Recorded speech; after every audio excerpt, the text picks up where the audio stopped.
Good morning to you, Joel.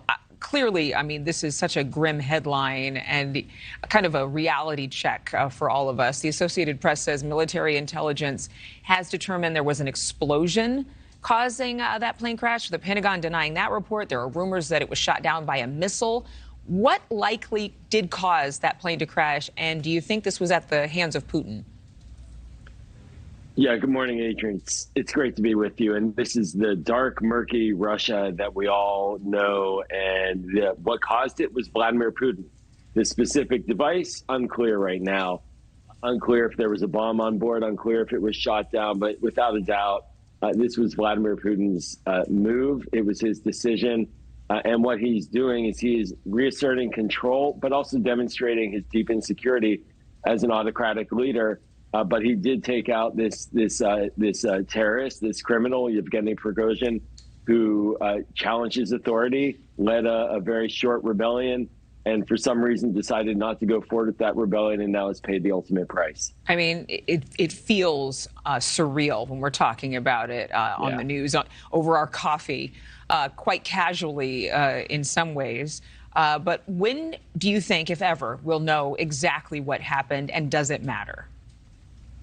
We might never know. I mean, I'm glad you asked that question. There have been political assassinations that Vladimir Putin has ordered going back 2 decades that can never be directly traced to him. But clearly he is the one benefiting from them, as the people who speak out against him, as the people who, in the case of Prigozhin, take up arms against him, are disappeared, are essentially no longer with us. And you're right, it is dark.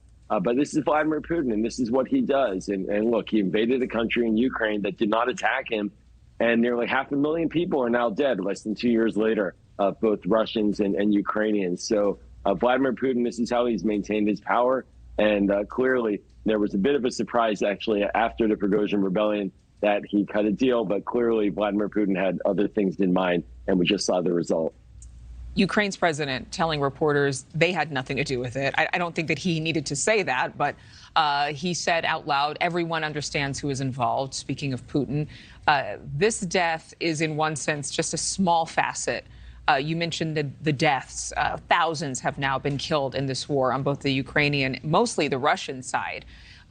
Sad for all those people in Russia who are mourning the loss of their children and grandchildren. But when you think about Putin's heartlessness, if indeed he is the one pulling the trigger again, as has been par for the course, we've heard that time and time again from U.S. officials, what makes the administration think that he will ever stand down in this war against Ukraine?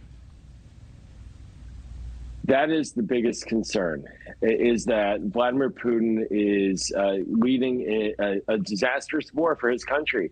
A war that's isolated Russia, damaged its economy, cost hundreds of thousands of lives, really not achieved its military objectives. And yet there he goes, and there he continues. And so that's why we see the continued support for Ukraine. That's why we see the bipartisan support on Capitol Hill, President Biden so actively pushing for more aid to Ukraine, our European allies as well, because there's a recognition that Vladimir Putin isn't just going to unilaterally stop, that he's going to have to be forced to, at some point, recognize that he literally cannot continue. But we don't know when that's going to happen. So for now, that is the man that we're dealing with. That is the man who takes his enemies out, his adversaries out in dark cloak and dagger maneuvers, as we just saw.